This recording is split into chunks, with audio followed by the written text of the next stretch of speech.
Hello everyone, welcome to Tara IAS, Think IAS, Think Tara. Na peru Vaishnavi and I welcome you all to the discussion on the Hindu analysis for 5th and 6th of September. So నిన్న class తీసుకోలేదు కాబట్టి నిన్నటి news పేపర్లో ఉన్న articles ఈరోజు news పేపర్లో ఉన్న articles అన్నిటిని డిస్కస్ చేయడానికి ప్రయత్నిద్దాం. Okay, so let's start the discussion without any further delay. వీడియోలోకి వెళ్ళే ముందు ఒక చిన్న అనౌన్స్మెంట్. మనం రీసెంట్గా గరుడాని వరల్డ్ మ్యాపింగ్ స్టాటిక్ మ్యాపింగ్ కోర్స్ని మనం లాంచ్ చేసుకున్నాము. So the main features of this course మీరు చూసుకుంటే కాంటినెంట్ వైజ్ డిస్కషన్ అనేది చేస్తాను, నేనే తీసుకుంటున్నాను ఈ classes. So we're starting with South America. Will complete the themes like mountains, plateaus, rivers, international boundaries, political locations, important areas and few important current affairs ఇవన్నీ చూస్తాము.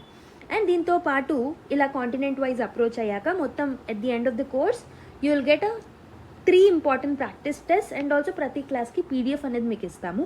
And this course is just at $499. చాలా detail discussion అనేది ఉంటుంది. మీ mapping యొక్క one stop course అని చెప్పొచ్చు. World mapping, only world mapping ఉంటుంది ఇక్కడ.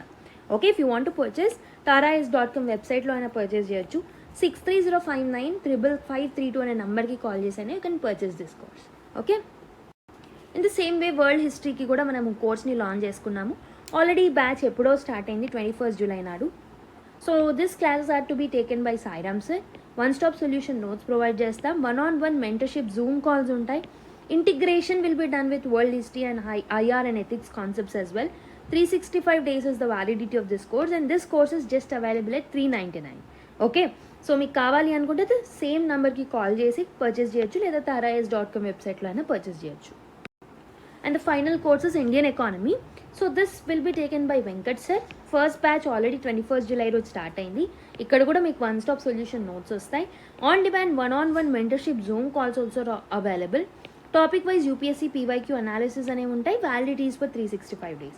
And this course is wholly available at just $999. If you want to enroll, same నెంబర్కి call అయినా చేయొచ్చు, వెబ్సైట్లో అయినా పర్చేస్ చేసుకోవచ్చు. With this note, let me start the video. So GST reforms మీద మనకి నిన్న ఆర్టికల్స్ అంటే నిన్న న్యూస్ పేపర్ అండ్ ఈరోజు న్యూస్ పేపర్ కలిపితే ఆల్మోస్ట్ 15 to 20 ఆర్టికల్స్ ఈజీగా ఉంటాయి. సో చిన్న చిన్నవి ఉన్నాయి, పెద్ద ఉన్నాయి, ఎడిటోరియల్స్లో వచ్చాయి, చాలా ప్లేసెస్లో GST రిఫార్మ్ గురించి రావడం జరిగింది. సో ఇక్కడ నేను అన్నిటినీ ప్లేస్ చేయలేదు, but let me tell you I'm going to cover each and everything in detail in a structured way. So first of all GST reforms అంటే ఏంటి, ఓకే, 2.2 రిఫార్మ్స్ ఎందుకు తీసుకొచ్చారు, what's the reason behind rationalisation, what are the advantages, sector wise advantages చూద్దాం, తర్వాత challenges or disadvantages and way forward. ఈ విధంగా మనకి exam oriented వేలో మనకి ఎలా అయితే యూస్ఫుల్ అవుతుందో ఆ విధంగా నేర్చుకుందాం. ఓకే, ఇలా మనకి ఈ పర్టికులర్ స్లైడ్ మీకు ఎలా అయితే కనిపిస్తుందో ఇలా మనకు లాట్ ఆఫ్ ఆర్టికల్స్ రావడం జరిగింది. Let's discuss all of them together.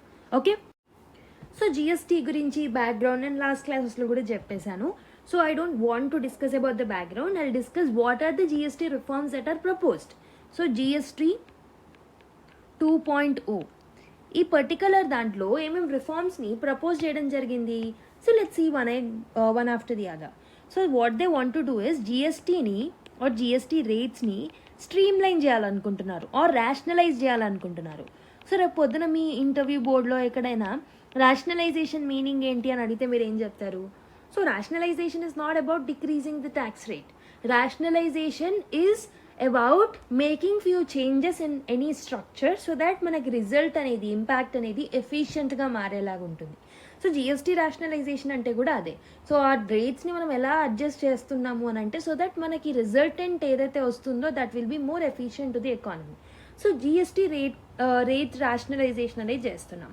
Okay, so ఇనీషియల్గా మనకి 12% ఉండేది, 5% ఉండేది, 18% ఉండేది, 28% అనేది ఉండేది. సో వీటన్నిటినీ కాస్త just few important tax rates కిందకి తీసుకొచ్చాం రేషనలైజేషన్ ద్వారా. 18% which is a standard one, 5% which is based on merit and 40% is for demerit goods or వీటిని మనం ఏమంటాం సిన్ గుడ్స్ అని అంటాం.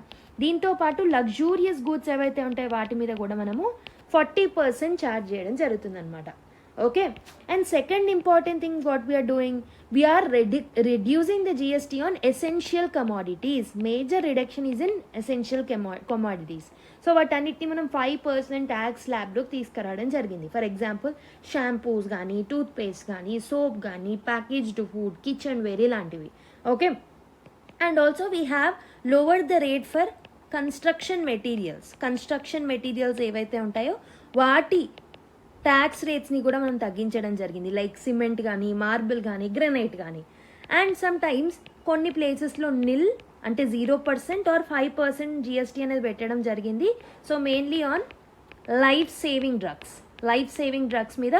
సో మనం ఎంత పర్సెంటేజ్ ఛార్జ్ చేయడం జరుగుతుంది జిఎస్టీ అంటే ఐదర్ నిల్ ఆర్ 5% అనమాట, మెడికల్ డివైజెస్ మీద కూడా. Okay, and also the major boost is for the labour intensive industries. We're giving support to labour intensive industries అనమాట. అంటే ఏంటి, టెక్స్టైల్ ఇండస్ట్రీస్లో లేబర్ ఎక్కువ ఉంటారు, హ్యాండీక్రాఫ్ట్స్లో, టాయ్ ఇండస్ట్రీస్లో, ఫుట్వేర్ ఇండస్ట్రీస్లో, లెదర్ ఇండస్ట్రీస్లో. ఓకే, అండ్ నెక్స్ట్ ఆటో సెక్టార్కి కూడా we're boosting them by rationalising the GST. So auto sector boost అనేది కూడా జరుగుతుంది. లైక్ స్మాల్ కార్స్ కానీ, బస్సెస్, ట్రక్స్, మోటార్ సైకిల్స్ ఇవన్నీ లోవర్ స్లాబ్స్లోకి వచ్చేస్తాయి. And also we're correcting inverted duty structures. So inverted duty structures అంటే ఏం లేదు. So for example take any sector, for example textile industry తీసుకోండి.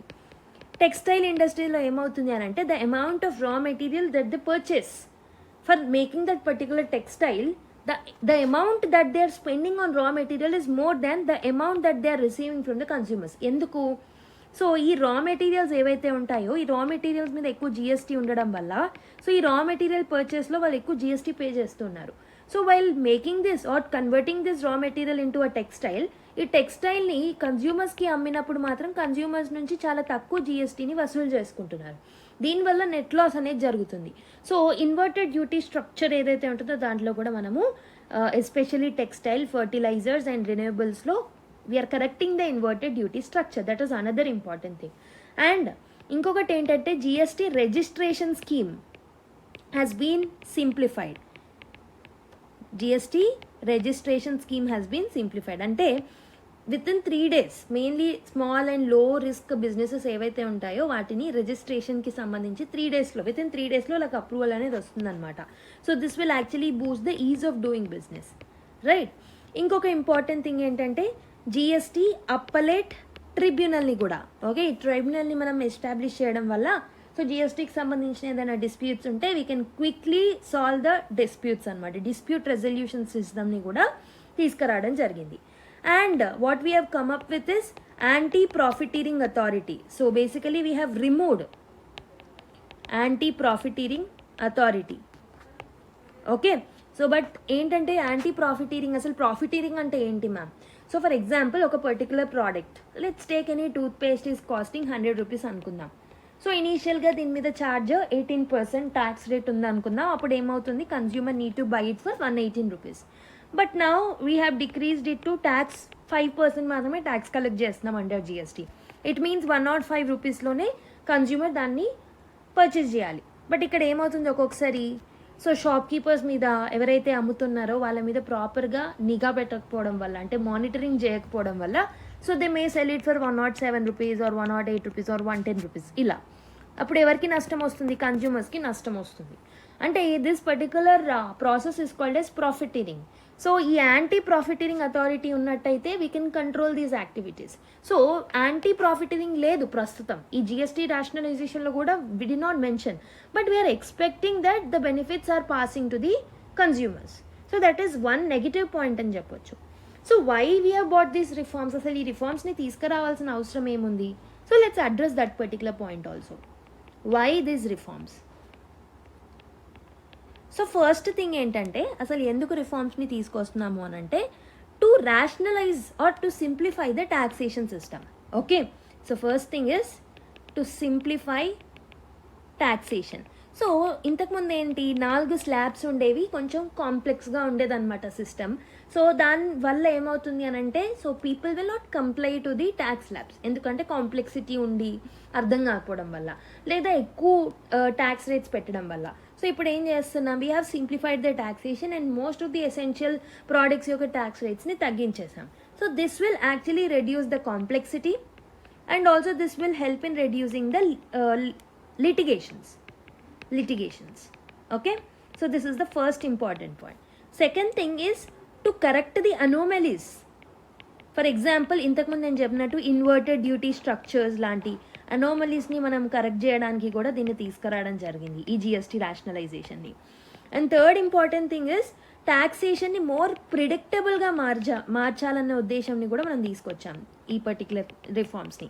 అంటే ప్రిడిక్టబుల్గా మార్చడం అంటే ఏంటి మ్యామ్ అని అంటే ఏంటంటే, సో బేసికలీ ఎవరైనా మన ఇండియాలో ఇన్వెస్ట్ చేయాలి అనుకున్నప్పుడు, so whenever they are producing or whenever they are coming up with their surveys or goods production in India, so they need to be in a position, ఇండియాలో ఉన్న రూల్స్ ఎలా ఉండాలి, చట్టాలు ఎలా ఉండాలి అని అంటే they should be very simplified that ఆ ఇన్వెస్టర్స్ ఎవరైతే ఇక్కడ ఇన్వెస్ట్ చేస్తున్నారో they will be easy to know. Okay, ఆ రూల్స్ని బట్టి ఆ రెగ్యులేషన్స్ని బట్టి they need to be in a position to actually predict at what price they can sell that particular product, ఎంత రిటర్న్స్ వస్తాయి అనేది ప్రిడిక్టబిలిటీ అనేది ఉండాలన్నమాట.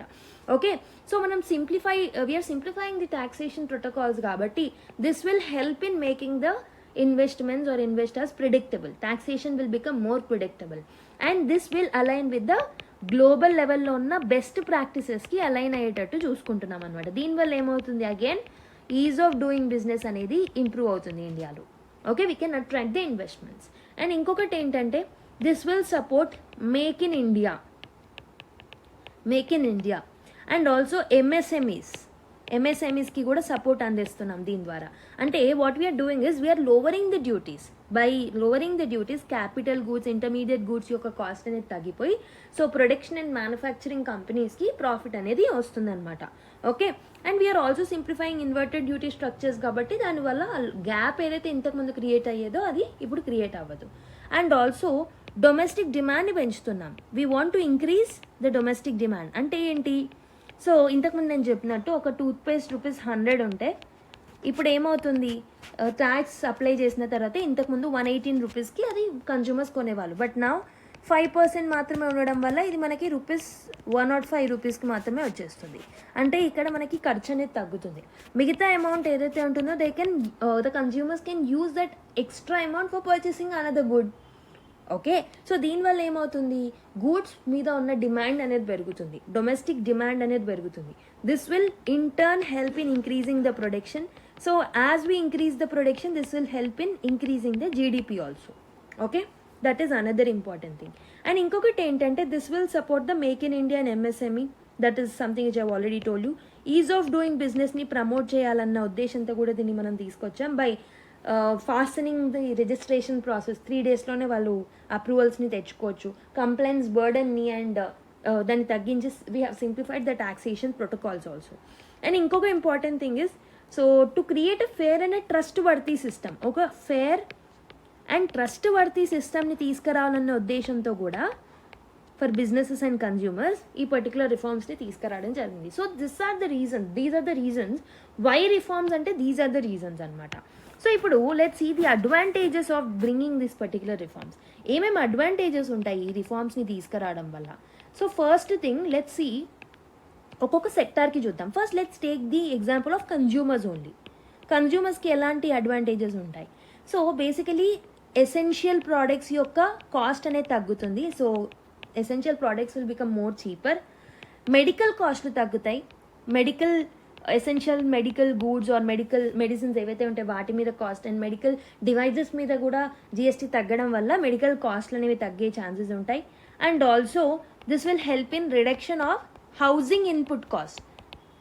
సో హౌసింగ్కి యూజ్ చేయాల్సిన రా మెటీరియల్స్ కాస్ట్ కూడా తగ్గుతుంది. That is why it is very very helpful for the consumers. Second thing is real estate వాళ్ళకి ఎలా హెల్ప్ఫుల్ అవుతుంది రియల్ ఎస్టేట్ అండ్ హౌసింగ్ సెక్టార్కి అని అంటే, సో బేసికలీ 3.5 to 4.5% రిడక్షన్ అనేది జరుగుతూ ఉంటుంది. ఈ పర్టికులర్ రిఫార్మ్స్ని మనం ఇంప్లిమెంట్ చేసినట్టయితే రియల్ ఎస్టేట్లో ఆల్మోస్ట్ కాస్ట్ అనేది 3.5 to 4.5% తగ్గుతుంది. దీనివల్ల కన్స్ట్రక్షన్ కాస్ట్ తగ్గుతుంది కాబట్టి ప్రాజెక్ట్ వైబిలిటీ పెరుగుతుంది. ఓకే, అండ్ ఆల్సో ఈ రియల్ ఎస్టేట్ యొక్క డిమాండ్ అనేది పెరుగుతుంది అనమాట. తిరిగి రియల్ ఎస్టేట్ బూమ్ అనేది చూస్తాం. That is another important thing. This will be an advantage for real estate. And third important thing is health care cost అనేది తగ్గుతుంది. సో హెల్త్ కేర్లో one of the important issues that Indians are facing is out of pocket expenditure ఎక్కువగా ఉంటుంది. సో ఇప్పుడు మనము by reducing the GST on the essential medical products we are able to solve this particular problem till certain extent. Okay, and ఇంకొకటి important thing ఏంటంటే ఎంఎస్ఎంఈస్కి and ఎక్స్పోర్టర్స్కి ఒక బూస్ట్ అనమాట ఇది. సో బేసికలీ ఇన్వర్టెడ్ డ్యూటీస్ ఉండవు, సో రీఫండ్స్ అనేవి చాలా క్విక్గా అయిపోతాయి. ఇంతకుముందు ఏంటంటే జిఎస్టీలో రీఫండ్స్ చాలా క్విక్గా అవ్వకపోయేవి. సో దానివల్ల సో మ్యానుఫ్యాక్చరర్స్ అండ్ ఎంఎస్ఎంఈస్ కొన్ని ఇష్యూస్ ఫేస్ చేసేవాళ్ళు. ఆ పర్టికులర్ ఇష్యూస్ని కూడా మనం దీన్ని సాల్వ్ చేయాలనుకుంటున్నాం. And we have eased the registration process and approval process also. And ఇంకొకటి ఏంటంటే లేబర్ ఇంటెన్సివ్ సెక్టర్స్ ఏవైతే ఉంటాయో లైక్ టెక్స్టైల్ ఇండస్ట్రీస్ కానివ్వండి, handicrafts, toys, okay, and footwear industries, so leather industries, so ఈ పర్టికులర్ ఇండస్ట్రీస్ ఆర్ ఫ్యాక్టరీస్ ఏవైతే ఉన్నాయో so they will be protected of margins and job క్రియేషన్కి helpful అవుతుంది అనమాట ఈ పర్టికులర్ సెక్టార్స్లో. అండ్ ఇంకొకటి ఈ ఆటోమొబైల్ సెక్టార్లో కూడా ఆటోమొబైల్స్ యొక్క కాస్ట్ అనేది తగ్గుతుంది, సో దాని మీద డిమాండ్ అనేది పెరుగుతుంది అనమాట. సో స్మాల్ వెహికల్స్ అనేవి మోర్ అఫోర్డబుల్గా మారితే and this will increase and demand boost అనేది కూడా పెరుగుతుంది అనమాట. Okay, and next important thing ఏంటంటే సో ఇన్ఫ్రాస్ట్రక్చర్ చూసుకుంటే ఇన్ఫ్రాస్ట్రక్చర్ యొక్క ఇన్పుట్ కాస్ట్ అనేది తగ్గుతుంది కాబట్టి so project expansion viability will be there. And next important sector is investors ఎవరైతే ఉంటారో, ఓకే, సో వాళ్ళకి ప్రెడిక్టబిలిటీ పెరుగుతుందని చెప్పాను. సో దానివల్ల they have that stable environment, policy predictability పెరగడం వల్ల and this will help in gaining the long term earnings for the investors also. And finally for the government simplification వల్ల complaints అనేది పెరుగుతుంది from the consumers or customers or citizens. Complaints of the GST will be higher. దానివల్ల వాళ్ళకి short టర్మ్లో gains రాకపోయినప్పటికీ long టర్మ్లో complaints పెరుగుతుంది, demand of the products పెరుగుతుంది కాబట్టి ఆటోమేటిక్గా this will help in boosting the revenue that is coming from the GST అనమాట. ఓకే, గ్లోబల్ కాంపిటేటివ్నెస్ అనేది కూడా పెరుగుతుంది గవర్నమెంట్కి. So these are basically the advantages of the GST reforms that are to be introduced. Disadvantaged ఏంటి మరి? What are the disadvantages or challenges? So first important thing ఏంటంటే short term cost అనేది పడుతుంది అనమాట. షార్ట్ టర్మ్ లాస్ అనేది జరుగుతుంది for the companies and even for the government. So basically first of all goods and సర్వీసెస్ని reclassify చేస్తారు కాబట్టి దానివల్ల లాస్ అనేది జరగవచ్చు. అండ్ ఆల్సో బిల్లింగ్ ప్రాసెస్ని అప్డేట్ చేయడం, ఇన్వాయిసింగ్ సిస్టమ్స్ని అప్డేట్ చేయడంలో కూడా they will have that short term cost. And this will increase the litigation costs also. And second important thing is transition pain. So basically ఇంతకు ముందు ఉన్న జిఎస్టీ నుంచి ఇప్పుడున్న కొత్త జిఎస్టీ రిఫార్మ్స్ని మనం అడాప్ట్ చేసుకోవాలంటే the transition will also require a pain. Okay, it will require a pain and higher complaints burden అనేది పడుతుంది అనమాట. And other important thing is stock markets unmoved. So basically investors are very cautious about it. So stock markets are also unmoved and stock markets are the one which are going to get affected because of this GST reforms. And implementation risk. So basically ఈ particular reforms అన్ని బాగున్నాయి కానీ what are the challenges ahead అంటే implementation risk అనమాట. అంటే we need some strict monitoring mechanism to ensure benefits are reaching the consumers. And also non profiteering మెకానిజమ్స్ని మనం తీసుకురావాల్సిన అవసరం అయితే ఉంది. అండ్ ఇంకొక ఇంపార్టెంట్ పాయింట్ ఏంటంటే ప్రాపర్టీస్ మీద అప్లై చేసే జిఎస్టీ మాత్రం తగ్గించలేదన్నమాట. There is no reduction in property related GST. Okay, housing buyers ఎవరైతే ఉన్నారో they are not seeing any direct relief on the GST rates of properties. And ఇంకొకటి ఏంటంటే this will create revenue risk for the states. So చాలామంది states ఇప్పటికీ కూడా they are telling that they are going to not get benefit out of this GST reforms. దానికి గాను వాళ్ళకి ఏదైనా compensation ఇవ్వాలి అని చెప్పేసి కూడా కోరుతున్నారు. We have seen it in the news. Even opposition parties are telling about this. So this will create a revenue risk and federalism issues for the states అనమాట. సో ఇవన్నీ డిసడ్వాంటేజెస్ ఉంటాయి by introduction of this particular GST reforms 2.2. So what should be the way forward? ఎలా మనం దీన్ని solve చేసుకోవాలి మరి? So how we need to resolve this issue అని అంటే first thing what we need to do is regulatory క్లారిటీని పెంచుకోవాలి or we need to strengthen the regulatory clarity. So like goods and సర్వీసెస్ని ఎలా క్లాసిఫై చేయాలి, వీటి మీద ఎంత ట్యాక్స్ చేయాలనే క్లారిటీని మనం తెచ్చుకోవాలి. And we have to ensure that benefits ఏవైతే ఉంటాయో these are reaching to the consumers. Okay, కన్జ్యూమర్స్కి ప్రాపర్గా రీచ్ అవుతున్నాయా లేదా అనే monitoring mechanism, non anti profiteering మెకానిజమ్స్ని తీసుకురావాలి. And third important thing is we have to provide support for the businesses. ఈ పర్టికులర్ ట్రాన్సిషన్ ఫేజ్ ఏదైతే ఉంటుందో that will be very painful కాబట్టి we need to provide some assistance and support to the businesses like IT systems and complaints hand loading కోసం. And ఇంకొకటి ఏంటంటే so జిఎస్టాట్. So దీన్ని త్వరగా మనం అంటే ఈ ట్రైబ్యునల్ ఏదైతే ఉంటుందో administrative tribunal for dispute resolution of the GST cases that should be operationalised speeder okay quickly. So faster dispute resolution అనేది మనం ఎన్షూర్ చేసుకోవాలి. And also stakeholders consultation is very very important. Different stakeholders ఉన్నారు, different companies, different sectors ఉన్నారు, వాళ్ళ యొక్క consultation అనేది అవసరం to actually reduce the future anomalies or litigations in the future. And also sixth important thing ఏంటంటే we have to focus on implementation efficiency also. So దీన్ని తీసుకురావడం ఒక ఎత్తు అయితే దీన్ని ఇంప్లిమెంట్ చేయడం ఇంకో ఎత్తు అనమాట. అంటే what we need to do is we need to focus on implementation also. Implementation efficiency is also very very important. Okay, so that GST అనేది 2.0 రిఫార్మ్స్ ఏవైతే ఉన్నాయో ట్రూగా డిమాండ్ని బూస్ట్ చేసి ఫార్మలైజేషన్కి దారి తీసి it will help in the growth process of economy. So only then GST 2.0 reforms అనేవి సక్సెస్ఫుల్గా implement అయ్యాయని మనం అండర్స్టాండ్ చేసుకోవచ్చు. సో దానికోసం మనకు implementation mechanisms are very much needed. Okay, so this is about the first article. So నేను almost 15+ ఆర్టికల్స్కి సంబంధించిన ఇన్ఫర్మేషన్ అంతా కంపైల్ చేసుకొని I have explain you it in a structured way. Okay, so రేపటి నుంచి మనకు అప్డేట్స్ వస్తే అప్డేట్స్ మాత్రమే డిస్కస్ చేస్తాను. ఓకే, సో ఇది నిన్న న్యూస్ పేపర్లో వచ్చిన article. IITM tops rankings, NIRF rankings, minister criticise its peer perception parameter అని చెప్పి ఒక ఆర్టికల్ రావడం జరిగిందనమాట. So let's look at this particular thing. NIRF India rankings ప్రకారం ది టాప్ పర్ఫార్మర్స్ ఎవరు యూనివర్సిటీస్లో అనేది మనకి ఇందులో ఇవ్వడం జరిగింది. సో ఓవరాల్ కేటగిరీలో IITM అంటే IIT Madras. So this is for the 7th time NIRFలో it has been the top in the list అనమాట. ఇంజనీరింగ్ సెక్టర్లో again IIT Madras is topping. And యూనివర్సిటీస్లో మనం చూసుకుంటే total IISc Bengaluru this is topping the list. మేనేజ్మెంట్లో చూసుకుంటే IIM అహ్మదాబాద్. ఓకే, అండ్ మెడికల్స్లో చూసుకుంటే ఎయిమ్స్ న్యూఢిల్లీ. అండ్ ఫార్మసీలో చూసుకుంటే జామియా హమ్దర్ద్ న్యూఢిల్లీ. కాలేజెస్లో హిందూ కాలేజ్ ఢిల్లీ. ఆర్కిటెక్చర్లో IIT రూర్కీ. ఓకే, అండ్ లాలో national law school of India university Bengaluru. And open యూనివర్సిటీస్లో IGNOU New Delhi. And best state public యూనివర్సిటీస్లో Jadavpur university Calcutta, Anna university Chennai, Punjab university Chandigarh, Andhra university Visakhapatnam, Kerala university Thiruvananthapuram. So ఇవన్నీ టాప్ రావడం జరిగింది. The first one in the list is very important for us, IIT Madras అనమాట. Okay, so basically top 100లో ఒక 24 state universities ఉన్నాయి, 22 private deemed universities ఉన్నాయి, 19 IITs and IISc ఉన్నాయి, ఒక కాలేజ్ ఉంది, 5 మెడికల్ ఇన్స్టిట్యూషన్స్ ఉన్నాయి. Numbers are not at all required. So what are the parameters NIRF chooses to give this ranking అంటే teaching methodology, learning, resources ఏమున్నాయి స్టూడెంట్స్కి చెప్పడానికి, so the resources that they are using ఇదొకటి.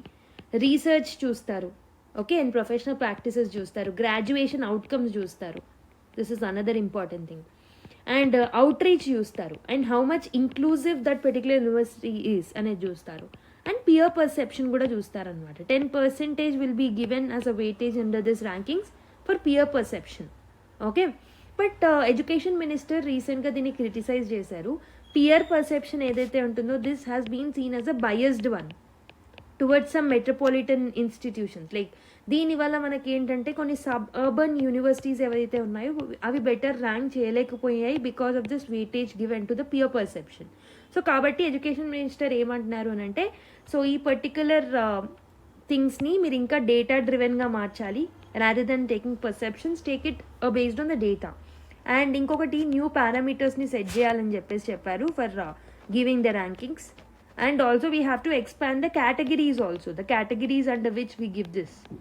Okay, and more institutions need to be covered and also they have to be encouraged. One nation, one data approach ni focus cheyali ani cheppesi చెప్పడం జరిగిందనమాట. Okay, so this is about the news. So next article, India's birth rate down, first dip in TFR in 2 years అని ఒక article రాయడం జరిగింది. This is also article that I picked from last news paper, అంటే నిన్నటి news paper. So what are the key highlights that are mentioned in this particular thing ante, this is the latest data. This is sourced by sample registration survey edaithe untundo. So దాని యొక్క statistical report ఏదైతే ఉంటుందో దాని నుంచి pick చేసుకున్న data అనమాట. So crude birth rate ఎంత ఉంది అని అంటే 18.4 per 1,000 people in 2023. So this actually has been downed, అంటే ఆల్మోస్ట్ 0.7 పాయింట్స్ తగ్గడం జరిగింది. సో 19.1 ఉండేది 2022లో. So that has been reduced నా. ఓకే, సో ఇంకొకటి ఏంటంటే total fertility rate is 1.9 in 2023 and the first decline was seen in 2 years. Okay, so and replacement level TFR ఎంత మనకి 2.1. సో బేసికలీ 2.1ని మనం ఎప్పుడో దాటుకొని 1.9కి రీచ్ అవ్వడం జరిగింది. Okay, TFR below replacement rate ఉన్న ఎన్ని స్టేట్స్ అండ్ యూటీస్ మన దగ్గర ఉన్నాయంటే 18 స్టేట్స్లో TFR is below 1.9. Okay, highest crude birth rate and TFR ఉన్న ప్రాంతాలు ఏమంటే బీహార్లో క్రూడ్ బర్త్ రేట్ వచ్చేసి 25.8. లోయెస్ట్ వచ్చేసి తమిళనాడులో జస్ట్ 12 అనమాట క్రూడ్ బర్త్ రేట్. అండ్ బీహార్లో మనకి టోటల్ ఫర్టిలిటీ రేట్ కూడా ఎక్కువ, that is 2.8, very very high. And the lowest is in Delhi, total fertility rate only 1.2 అనమాట. సో మిగతా టోటల్ ఫర్టిలిటీ రేట్స్ స్టేట్స్ తక్కువ ఉన్న రీజన్స్ లైక్ ఉత్తరప్రదేశ్, ఎక్కువ ఉన్న reasons are other than Bihar, UP, MP, Rajasthan, ఛత్తీస్గఢ్లో టోటల్ ఫర్టిలిటీ రేట్ చాలా చాలా ఎక్కువ ఉంది. అండ్ లోయెస్ట్ వచ్చేసి తమిళనాడు అని చెప్పాను. తమిళనాడుతో పాటు మహారాష్ట్ర, వెస్ట్ బెంగాల్లో మనకి టీఎఫ్ఆర్ రేట్ అనేది చాలా తక్కువ ఉంది. It means that Tamil Nadu, west Bengal లాంటి ప్రాంతాలలో మనకి elderly population are in rise. So మనకు ప్రపోర్షన్ ఆఫ్ ఎల్డర్లీ టోటల్గా మనం చూసుకుంటే 9.7% are elderly or senior citizens in India in 2023. Highest elderly population is in Kerala. Almost 15% of Kerala population are senior citizens. Lowest elderly population undi ikkada ante Assam-lo, Jharkhand-lo. Okay, so this particular data is sourced from Office of the Registrar General of India. So వాళ్ళ యొక్క statistical రిపోర్ట్లో నుంచి మనం pick చేసుకున్న data. So ఇక్కడ నేను ఇవన్నీ points ఎందుకు మెన్షన్ చేశానంటే you can use this particular points to quote in your answers. Okay, so this is about this particular article. Next one, how the antibiotic culture in India imperils mental health అని ఇంకొక article రావడం జరిగింది. So what is the core issue that is mention in this article అంటే antibiotic యొక్క usage అనేది చాలా పెరుగుతుంది. It has become uncontrollable in India and this usage will create a public health hazard అనమాట. సో దీనివల్ల మనకి ఎలాంటి పబ్లిక్ హెల్త్ కన్సర్న్స్ వస్తాయనంటే major problem is AMR. Okay, the major problem we can get is antimicrobial resistance.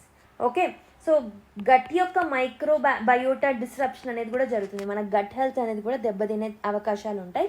దీనివల్ల mental health మీద కూడా effect పడుతుంది అనమాట.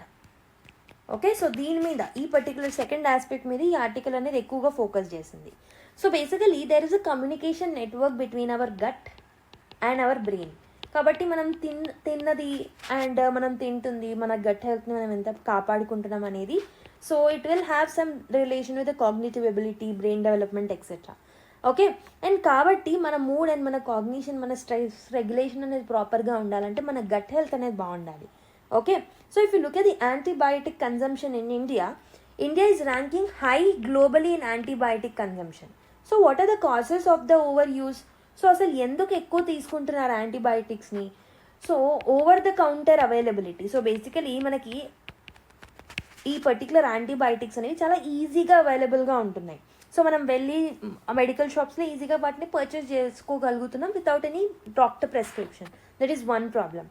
And lack of public awareness. So a lot of people are doing the self medication. So అది బ్యాక్టీరియాకి సంబంధించిన డిసీజా లేకపోతే ఒక flu వస్తే అది వైరల్ ఫ్లూవా లేకపోతే బ్యాక్టీరియల్ ఫ్లూ అనేది తెలుసుకోకుండా యాంటీబయాటిక్స్ వేసుకోవడం వల్ల ఫ్లూ తగ్గదు అండ్ ఆల్సో యాంటీబయాటిక్ రెసిస్టెన్స్ అనేది పెరుగుతుంది బాడీలో. That is another problem. And ఇంకొకటి ఏంటంటే సెల్ఫ్ మెడికేషన్తో పాటు ఇవన్నిటితో పాటు so health of animals.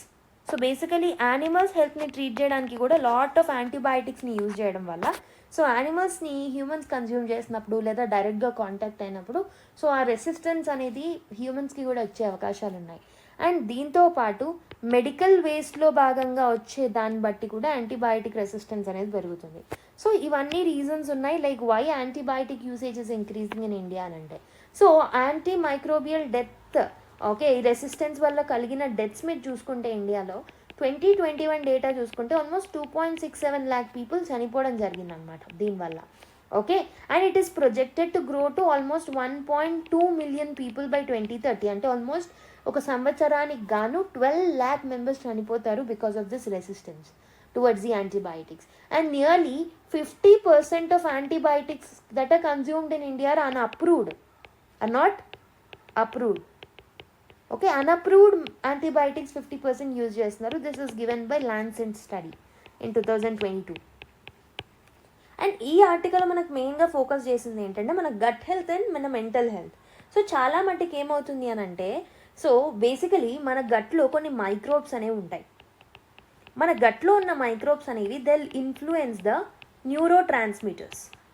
So neurotransmitters like for example dopamine conditions, serotonin, ఇవన్నిటిని ఇంపాక్ట్ చేస్తుంది. కాబట్టి all of this will have an impact on our mood regulation, మన స్లీప్ సైకిల్, మన స్ట్రెస్ మేనేజ్మెంట్, వీటన్నిటిని ఎఫెక్ట్ చేస్తాయి అన్నమాట ఈ న్యూరో ట్రాన్స్మిటర్స్ అనేవి. సో యాంటీబయాటిక్స్ని మనం మిస్యూజ్ చేసినప్పుడు ఏమవుతుంది, గట్ హెల్త్ అనేది పాడవుతుంది. దీన్నే మనము గట్ డిస్బయాసిస్ అని అంటాం. గట్ డిస్బయాసిస్ అనేది అంటాం అనమాట. సో దీనివల్ల యాంగ్జైటీ క్రియేట్ అవుతుంది, డిప్రెషన్ అవుతుంది, cognitive decline or cognitive ability కూడా తగ్గుతుంది అనమాట. So these are all the impacts of the gut health on our brain or our brain development. So basically ఇదంతా మనము ఒక రీసెర్చ్ని బట్టి చెప్తున్నాము. ఎయిమ్స్ చేసిన రీసెర్చ్ ఆర్ నిమ్హాన్స్ ఇద్దరు కలిసి చేసిన రీసెర్చ్ ప్రకారం మనకు తెలిసిన విషయం ఇదనమాట. గట్ హెల్త్కి, బ్రెయిన్ డెవలప్మెంటల్ అండ్ మెంటల్ స్ట్రెంత్కి సో ఒక రిలేషన్ ఉంటుందని మనకు అర్థమైంది. Okay, so basically gut microbes ఏవైతే ఉన్నాయో these will have are they will produce a short chain of fatty acids. So basically గట్లో మనకి ఫ్యాటీ యాసిడ్స్ అనేవి ఉంటాయి, short chains of fatty acids అనేవి ఉంటాయి. ఇవన్నీ ఏం చేస్తాయంటే మన యొక్క ఇమ్యూన్ సిస్టమ్ని రెగ్యులేట్ చేస్తూ ఉంటాయి. సో కాకపోతే some times it may lead to, so antibiotic misuse వల్ల గట్ డిస్బయాసిస్ అనేది జరుగుతుంది. అంటే గట్ ఇన్ఫ్లేమ్ అవుతుంది అనమాట. గట్ ఇన్ఫ్లేమ్ అయినప్పుడు ఏమవుతుంది, ఇన్ఫ్లమేషన్ జరిగినప్పుడు it will create anxiety, depression and cognitive డెవలప్మెంట్కి ఓకే తగ్గుతుంది అనమాట. డిస్డెవలప్మెంట్ అనేది జరుగుతుంది. Okay, so basically IL-6, TNF alpha అనే న్యూరో ట్రాన్స్మిటర్స్ ఏవైతే ఉంటాయో that will get affected in our body, in our gut. Okay, so basically you need to remember that gut డెవలప్మెంట్కి ఆర్ గట్ హెల్త్కి అండ్ బ్రెయిన్ డెవలప్మెంట్కి ఒక రిలేషన్ ఉంటుంది అని మీకు తెలుసుకోవాలి. గట్ హెల్త్ పాడైనప్పుడు it will definitely impact the mental strength of a person also. Okay, so basically ఇంకొన్ని రీజన్స్ ఏంటంటే క్విక్ ఫిక్స్ సొల్యూషన్స్ మీద మనం ఫోకస్ చేస్తున్నాం రీసెంట్ టైమ్స్లో. So traditionally not only recent times, most of the times what will do is if any problem occurs quick fix solution. అంటే so టెంపరీగా అది fix అయిపోయిందా లేదా అని మాత్రమే మనం చూస్తున్నాం, బట్ లాంగ్ టర్మ్ ఎఫెక్ట్స్ గురించి మనం ఆలోచించట్లేదు. అందుకే క్విక్గా యాంటీబయాటిక్స్ తీసేసుకుంటున్నాం, we are clearing that issue then and there, that's it. Okay, మళ్ళీ రిపీట్ అవుతే మళ్ళీ అదే ప్రాసెస్ ఫాలో అవుతున్నాం. సో క్విక్ ఫిక్స్ సొల్యూషన్ వల్ల కూడా ఇలాంటి ఇష్యూస్ అనేవి పెరుగుతున్నాయి. So misuses of antibiotics are increasing because of that. And also easy accessibility ఉండడం అనేది అదర్ రీజన్ అని చెప్పాను. ఎస్పెషలీ సెమీ అర్బన్ రీజన్స్లో, రూరల్ రీజన్స్లో there is no monitoring upon that. Okay, that is another important thing. And economic incentives అనేవి ఉంటున్నాయి. So private practitioners may overprescribe the things sometimes. ఎందుకనంటే వాళ్ళకి economic benefits అనేవి పెరుగుతాయని చెప్పేసి they may overprescribe the antibiotics despite of not needing that antibiotics for our body for treating any disease. Okay, and also ఫార్మసీస్ని కూడా ప్రాపర్గా regulate చేయట్లేదు. These are the other reasons why antibiotics usage are increasing. So కాబట్టి potential interventions అనేవి మనకు అవసరం. For example consumer లెవెల్లో మనం చేంజెస్ తీసుకురావాలి అని అంటే we need to come up with public awareness. Public awareness is very very important and educating them is very very important. Okay, gut brain లిటరసీని మనం తీసుకురావాలి ఆయుష్మాన్ భారత్ ప్రోగ్రామ్స్లో. అండ్ మైక్రోబయోమ్ సైన్స్ అనేది మనం యూజ్ చేయాలి. We have to include it in the school curricula. Media క్యాంపెయిన్స్ని తీసుకురావాలి. And regulatory reforms are very very needed. Regulation is very very needed on pharmacies and different other stakeholders. And ఇంకొకటి ఏంటంటే clinical practices ఏవైతే ఉంటాయో so they have to embed antibiotic stewardship in medical training. Okay, so GI assessments లాంటివి, psychiatristic evaluations ఇవన్నీ చేయాలి. So basically what we need to do is we need to be ethical in clinical trials also. Okay, and what are the key takeaways, మనం ఏమేమి నేర్చుకున్నాం ఇప్పటివరకు. So mental health అనేది it should not be seen as a systematic issue. Okay, it should not just be focused on the brain. So gut హెల్త్కి brain డెవలప్మెంట్కి linkage ఉంటుంది. యాంటీబయాటిక్స్ని misuse చేసినప్పుడు గట్ హెల్త్ దెబ్బతింటుంది. గట్ హెల్త్ దెబ్బతింటే brain development మీద effect అనేది పడుతుందని మనకి ఇక్కడ నుంచి మనకి key take away from this article అనమాట. దానికి కాను holistic interventions and monitoring mechanisms అనేవి మనకు very very important, which integrate gastroenterology, psychiatry, nutrition and public health. Okay, so I hope you have understood this article. Next article, this is also an editorial article picked from yesterday's newspaper. So Trump tariff war and India యొక్క impact ఏంటి, global south మీద ఎలాంటి opportunity అనేది చూద్దాం ఈ particular article నుంచి. Core issue వినో, Trump has imposed several tariffs on India, mainly on global south countries, not only in India but వేరే కంట్రీస్లో కూడా ఇంపోజ్ చేశారు almost 50% tariffs. So what is the motivation around imposing this tariff? So basically domestic politics is one of the reasons, economic coercion is another reason, strategic positioning with respect to China, Russia-Ukraine war ఆపాలి, ఇలా ఎన్నో reasons ఉన్నాయి. So this can create an opportunity for India to leverage this opportunity to reshape the global economic and political order అని చెప్పేసి మనకి ఈ ఆర్టికల్లో రావడం జరిగింది. So Trump motivation is by domestic politics. So basically అమెరికాలో సైలెంట్ మెజారిటీని గెయిన్ చేద్దామని ఇలాంటి ఇష్యూస్ని తీసుకొస్తున్నాడు. ఎకనామిక్ పాపులిజం అనేది main agenda of the Trump. Economic coercion చేస్తున్నారు. So tariffs act as a hidden tax on so basically they'll act as a hidden tax on the American consumers, right? And it will protect the America's interests also. And this is a part of US hypocrisy. And also to counter certain countries like China, okay, and to counter certain countries like China ganivandi, India ganivandi, these measures are being taken, right? So what are the implications on India? Almost lot of మనం export చేసే product మీద impact అనేది పడుతుంది. Lot of sectors are going to get disrupted because of this decision, okay, in the short run. So domestic constraints ఉన్నాయి. So basically పాస్ట్లో మనకి ఏంటంటే concessions అనేవి ఉన్నాయి, but now the tariffs have been imposed. That is another problem to India. So కాబట్టి ఇండియాకి ఏం opportunities ఉన్నాయనంటే it can actually strive as a global leader or a global south leader, and it can use this opportunity and it can leverage the opportunity to do something. So ఏం చేయొచ్చు, assertive diplomacy is very important. So unfair tariffs గురించి ప్రపంచానికి మళ్ళీ repeat చేస్తూ మనము చెప్పాలి. And ఇంకొకటి ఏంటంటే we have to reassess the Modi's doctrine. So personalised diplomacy కాకుండా, సింబాలిక్ జెస్చర్స్ కాకుండా we need to focus on the important areas of interest for India, okay. And we need to address the domestic structural issues also. For example ఇండియాలో employment issues ఉన్నాయి, private investment లేదు, scientific research and development లేదు, IPR concerns ఉన్నాయి. ఆ domestic కన్సర్న్స్ని కూడా మనం solve చేసుకోవాలి so that Indian goods will also become very very competitive enough. And we need to build consensus among the different parties, okay. For example global సౌత్లో ఉన్న అన్ని పార్టీస్లో కన్సెన్సస్ తీసుకొచ్చి we need to strengthen the ties with those countries, okay. So basically Trump యొక్క tariffs అనేవి this will result in the vulnerabilities and in the globalization. US unilateralism అనేది చూపిస్తున్నాయి, but we need to balance it with diplomacy, domestic reform so that we can withstand despite of more tariffs that are imposed on India, right? And we can withstand with the total strength. So that is about this article. ఎక్కువ లేదు, so మనం రోజు తరచుగా discuss చేస్తున్న టాపికే కాబట్టి ఎక్కువ value addition ఏం లేదు ఈ ఆర్టికల్లో. So next article, should commercial speech on digital platforms be regulated అని ఒక ఆర్టికల్ రావడం జరిగింది. So this is the continuation of the things that we have learned in the last classes. So నేను last క్లాసెస్లో చెప్పాను, supreme court has told that commercial speech ఏదైతే ఉంటుందో, use చేసే ప్లాట్ఫామ్స్ ఏవైతే ఉంటాయో డిజిటల్ ప్లాట్ఫామ్స్, వాటి అన్నిటిని రెగ్యులేట్ చేయాలని చెప్పేసి the court has given order to the union government. మనం చూసాము to form the draft guidelines, social media regulations మీద డ్రాఫ్ట్ గైడ్లైన్స్ తీసుకురామని చెప్పేసి సుప్రీంకోర్టు ఆర్డర్ చేసిన సంగతి మనకు తెలిసింది. So and it told that influencers and comedians ఎవరైతే ఉన్నారో వాళ్ళు చాలా డెరోగేటరీ రిమార్క్స్ వేస్తూ ఉన్నారు about persons with spinal muscular atrophy అని చెప్పేసి దాని కాంటెక్స్లో ఈ పర్టికులర్ జడ్జ్మెంట్ ఇవ్వడం జరిగిందనమాట, okay. So basically what is the are there any legal frameworks that are existing against these kind of phenomena as of now? Yes, they are existing. Currently మనకి BNS చట్టం ఉంది, భారతీయ న్యాయ సంహిత. ఐటీ యాక్ట్ ఉంది 2000, okay, 66A and 69A. These particular existing చట్టాలు ఏవైతే ఉన్నాయో these already acts are already dealing with content removal. So basically court orders ఇవ్వకముందే ఇలాంటివన్నీ మనకి కంటెంట్ రిమూవల్ గురించి డీల్ చేస్తున్నాయి.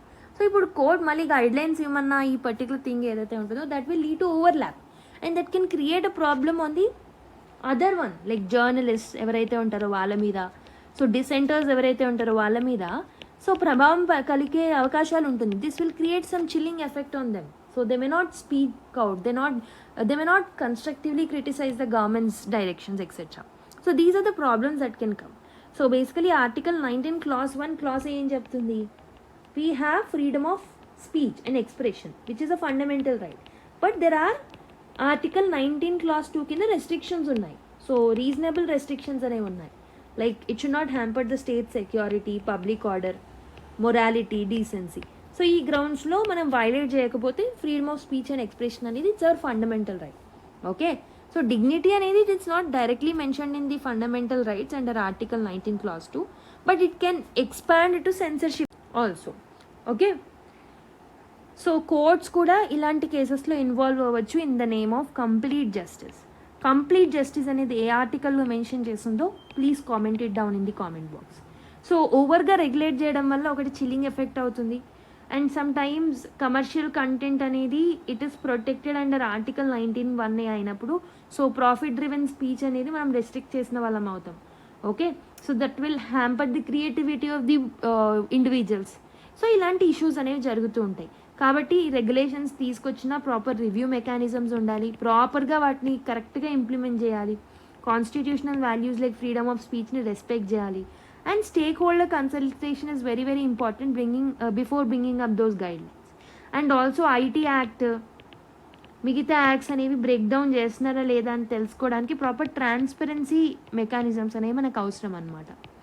Okay, ya that was about this article. I hope you understand the key takeaways. అంటే ప్రస్తుతం మనకు already free స్పీచ్ని regulate చేసే చట్టాలు ఉన్నాయి, ఒఫెన్సివ్ కంటెంట్ని రెగ్యులేట్ చేసే చట్టాలు ఉన్నాయి, and free speech is part of fundamental rights. However దీనికి రీజనబుల్ రెస్ట్రిక్షన్స్ ఉన్నాయి. న్యూ రెగ్యులేషన్స్ అనేవి they must balance the protection of vulnerable groups, freedom of speech అనేది రెస్ట్రిక్ట్ అవ్వకూడదు, and transparency and accountability measures ఉండాలి అని చెప్పేసి సో ఈ ఆర్టికల్లో రాయడం జరిగిందనమాట. Okay, so the next article I want you people to read this particular article on your own. So India China relations గురించి లాస్ట్ క్లాసెస్లో నేను డీటెయిల్గా డిస్కస్ చేశాను. However there are few extra points over here. So మీరు ఏం చేస్తారంటే try to have a quick read and add the important points that are extra mentioned in this particular article into your official notes. Okay, next article, Niti Aayog recommends tailored strategies to boost pulses production. ఒక చిన్న article రావడం జరిగింది నిన్న news పేపర్లో. So ఇక్కడ ఏంటంటే so the topic is about pulses, that is lentil, chickpeas, beans etcetera. So అవన్నీ మనకి న్యూట్రిషన్కి అండ్ ఎకానమీకి చాలా important. So basically NITI Aayog is recommending a tailored strategies to Boost the pulses production. So the end goal is to increase the pulse production అనమాట ఇండియాలో, to attain the self sufficiency. But what is the problem about this? Pulses అనేవి చాలా crucial. ఎందుకు? Nutritional సెక్యూరిటీని ensure చేస్తాయి, and they will support sustainable agriculture, and they are very key important things for rural livelihood. So more than 5 crore farmers ఎవరైతే ఉన్నారో these are depending on the pulse farming. But current challenge ఏంటంటే India is the world's largest producerతో పాటు it is also largest consumers also. So consumption ఎక్కువ ఉంది కాబట్టి production కూడా మనకు సరిపోవట్లేదు. We're importing from the other countries. So production అనేది mainly rain fed. Okay, so అంటే around 80% of the production comes from the rain only. Okay, and making it depend on the weather. So basically monsoons అనేవి erratic ప్యాటర్న్స్లో వచ్చినప్పుడు it will impact this particular sector. So హిస్టారికల్గా మనం production data మనం చూసుకున్న 2015-16 మధ్యలో the production has declined to 16.35 million ton. Okay, almost దీనివల్ల 6 million ton imports చేసుకోవాల్సి వచ్చింది. And there are few government interventions also to improve the production. Then government interventions tarvata we were able to raise the total production to 26 million tons, 59% increase avadam jarigindi anamata, and productivity also have increased. Import dependency అనేది కొంచెం drop అయింది. ఇంతకుముందు 29% మనం depend అయ్యే వాళ్ళం, 10%కి తగ్గించుకున్నాం. So ఇండియాలో మనకు 12 types of pulses అనేవి గ్రో అవుతాయి డిఫరెంట్ సీజన్స్లో, ఖరీఫ్, రబీ అండ్ సమ్మర్లో. అండ్ రీజనల్ కాన్సన్ట్రేషన్ చూసుకుంటే మధ్యప్రదేశ్, మహారాష్ట్ర అండ్ రాజస్థాన్లోనే 55% ఆఫ్ ది పల్సెస్ ప్రొడక్షన్ జరుగుతూ ఉంటుందన్నమాట. సో టాప్ 10 స్టేట్స్లోనే 91% నేషనల్ అవుట్పుట్ అనేది వస్తుంది. అంటే అన్ఈవెన్ డిస్ట్రిబ్యూషన్ అనేది ఉందన్నమాట the production of this particular thing. So అందుకే నీతి ఆయోగ్ ఏం చెప్తుంది అని అంటే it has recommended that tailored agriculture స్ట్రాటజీస్ని తీసుకొద్దామంటే ప్రతి స్టేట్కి, ప్రతి డిస్ట్రిక్ట్కి different constraints and different strategies ఉండాలి, కస్టమైజ్డ్గా ఉండాలి. That will help in a balanced growth, uneven growth కాకుండా. దానివల్ల మనం ఇంపోర్ట్స్ని కూడా తగ్గించుకోగలుగుతాం. ఏవైతే స్టేట్స్లో మనము దాని కెపాసిటీని ఫుల్గా డెవలప్ చేసుకోలేదో అలాంటి స్టేట్స్లో మనము టైలర్డ్ స్ట్రాటజీస్ని తీసుకొస్తే we can reduce our imports also.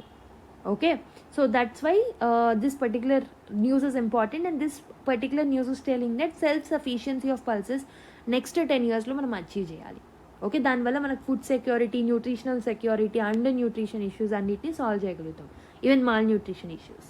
Okay, next article, organic food market projected to grow $10.81 billion by 2033 అని ఒక ఇంపార్టెంట్ ఆర్టికల్ రావడం జరిగింది. So the context of this particular article ఏంటంటే the topic involves importantly 2 organizations. One is FSSAI, food safety and standards authority of India. This basically regulates the food safety అనమాట. ఇండియాలో food safety and స్టాండర్డ్స్ని ensure చేస్తుంది. There is another organization that is mention, that is CSIR, council for scientific and industrial research. ఇదేం చేస్తుందంటే food based innovation and రీసెర్చ్ని promote చేస్తుంది. So this topic is about organic food market in India. So the main aim of this particular article is to promote the organic food. Okay, and ఈ particular industry గ్రోత్కి safety అనేది మనం అందించాలి అని చెప్పేసి దీంట్లో మాట్లాడుతున్నారు. సో ఇండియా యొక్క ఆర్గానిక్ ఫుడ్ మార్కెట్ అనేది it is projected to grow by $10.81 billion by 2023. అంటే on an average per year మనకి CAGR ఎంత ఉండాలి, కంపౌండెడ్ యాన్యువల్ గ్రోత్ రేట్ అంటే 20.13% అనమాట. అండ్ కరెంట్ ఫుడ్ మార్కెట్ మీరు చూసుకుంటే ఆల్మోస్ట్ $850 billion అనమాట. Okay, so but organic share ఎంత ఈ కరెంట్ ఫుడ్ మార్కెట్లో అంటే ఇట్స్ వెరీ వెరీ నెగ్లిజిబుల్. ఈ పర్టికులర్ $850 billion $10.81 billion 2033 కల్లా ఆర్గానిక్ ఫుడ్ నుంచే ఉండాలి అని చెప్పేసి అనుకుంటున్నాం. దీనికి గాను FSSAI అనేది it has come up with some regulatory measures and initiatives. Labelling requirements ఏవైతే ఉంటాయో ఆర్గానిక్ అని చెప్పి తెలియడానికి దాని రిక్వైర్మెంట్స్ని, గైడ్లైన్స్ని ఇవ్వడం జరిగింది.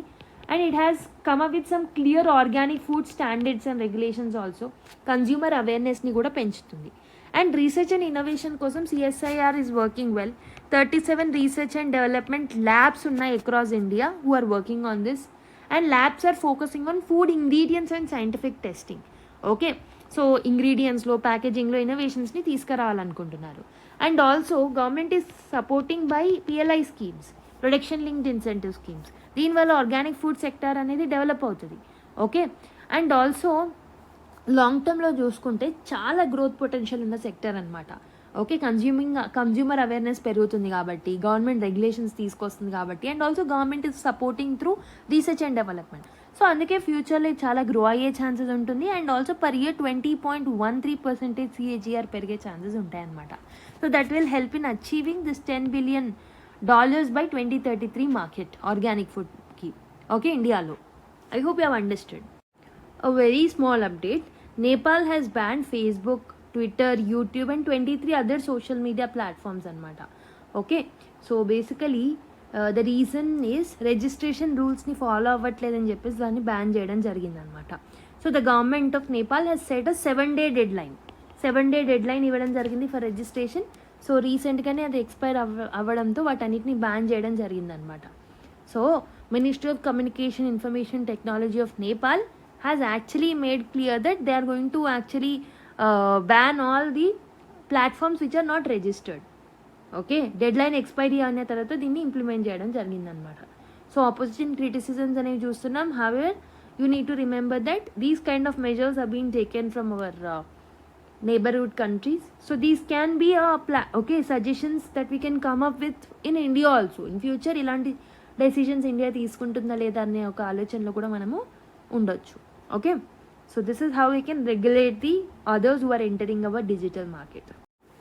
Now comes the next article. This article is from today's newspaper. So recent recusals in higher courts send mixed signals అని ఒక ఆర్టికల్ రావడం జరిగింది. సో బేసికలీ రెక్యూజల్ అంటే ఏంటంటే ఒక పర్టికులర్ జడ్జ్ ఎవరైతే ఉంటారో లేకపోతే ఒక అఫీషియల్ ఎవరైతే ఉంటారో కోర్టులో వర్క్ చేసేవాళ్ళు, లైక్ కోర్టులో జడ్జ్మెంట్ ఇచ్చేవాళ్ళు.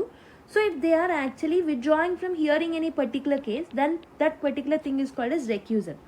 ఓకే, ఏమేమి రీజన్స్ ఇస్తారు రెక్యూజల్కి జనరల్గా అంటే కాన్ఫ్లిక్ట్ ఆఫ్ ఇంట్రెస్ట్ వచ్చినా they can recuse, basically personal bias జరుగుతుంది అని అనిపించినప్పుడు they can రెక్యూస్.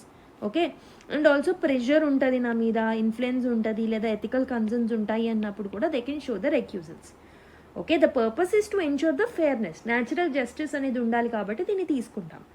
So what is the context of the article అంటే రీసెంట్గా హయ్యర్ కోర్ట్స్లో మనకి రెక్యూజల్స్ అనేవి పెరుగుతున్నాయి. So which is creating concern about the transparencies. అసలు ఎందుకు రెక్యూజ్ చేస్తున్నారనే రీజన్ వాళ్ళు ఇవ్వట్లేదు, but they are recusing. Okay, so this is actually lacking the transparency. So basically రీసెంట్గా August 26 రోజు జస్టిస్ ఎంఎం సుద్రేష్ గారు సో హ్యాస్ బేసికలీ ఒక కేసు ఉండింది, bail plea of activist Surendra Pundalik. ఆ పర్టికులర్ కేసు ఏదైతే ఉంటుందో దాన్ని డీల్ చేసేటప్పుడు సో దిస్ పర్టికులర్ కేసు was pending from July 9th, 2024. 13 adjournments అయ్యాయి. సో సడన్గా ఈ జస్టిస్ సుద్రేష్ గారు ఇట్ హ్యాస్ బీన్ రెక్యూజ్ అవ్వడం జరిగిందనమాట without any explanation. Okay, so ఇలా ఎక్స్ప్లెనేషన్ ఇవ్వకుండా సడన్గా రెక్యూజ్ అయ్యడం, ఇన్ని అడ్జాయిన్మెంట్స్ ఉన్న కేసులో సడన్గా అవ్వడం అనేది it's not a transparent thing. Okay, no transparency and that public and lawyers are unaware. Basically అసలు ఎందుకు జడ్జ్ హ్యాస్ స్టెప్డ్ అసైడ్ అనేది ఎవరికి తెలియదు. Okay, basically there are few exceptions. For example ఎన్క్లాట్,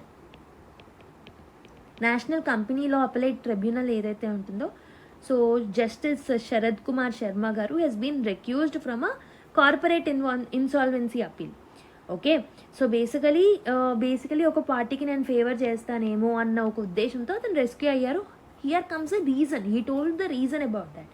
and Madhya Pradesh హైకోర్టులో జస్టిస్ విశాల్ మిశ్రా గారు రెక్యూజ్ అయినప్పుడు so basically BJP MLA has attempted to contact him అని చెప్పి రెక్యూజ్ అవ్వడం జరిగిందనమాట. Okay, so what are the rules and recommendations?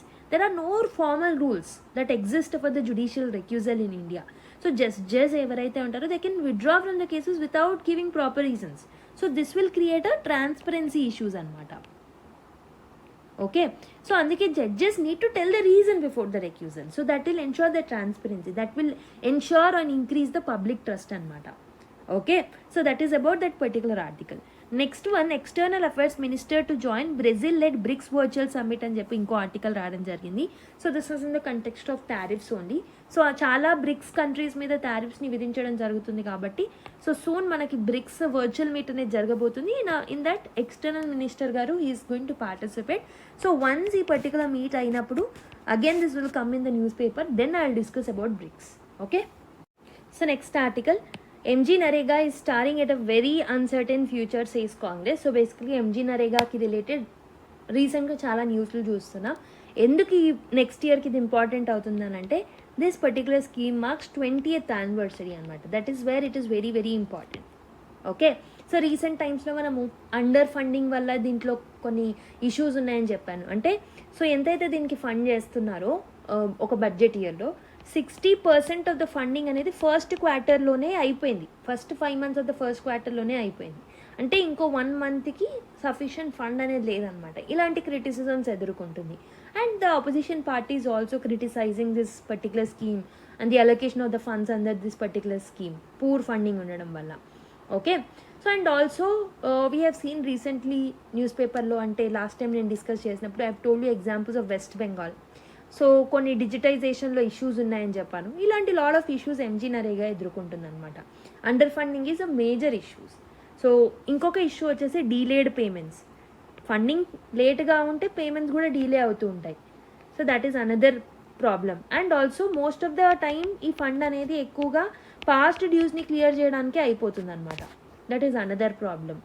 Okay, and technology ఏదైతే ఉంటుందో రీసెంట్గా డిజిటల్ ఇంటర్వెన్షన్స్ తీసుకురావడం వల్ల సో ఈ పర్టికులర్ స్కీమ్ అనేది ట్రాన్స్పరెంట్గా మారింది, కానీ it has become very very less accessible. And wages అనేవి Aadhaar based direct transfer schemes కాబట్టి దీనివల్ల చాలామంది ఎక్స్క్లూడ్ అయ్యారని చెప్పాను. So almost 2 crore workers are reportedly unable to secure their legal right to work and they are not receiving the timely payments. Okay, so ఇవన్నీ issues ఉన్నాయన్నమాట. So what the homework that I wanted to give you is, as it is the 20th anniversary of MGNREGA, have a critical analysis and note down the points in your notes. So basically MGNREGA scheme గురించి primary basic details and the advantages, achievements, objectives and also the critical analysis of this particular thing in detail.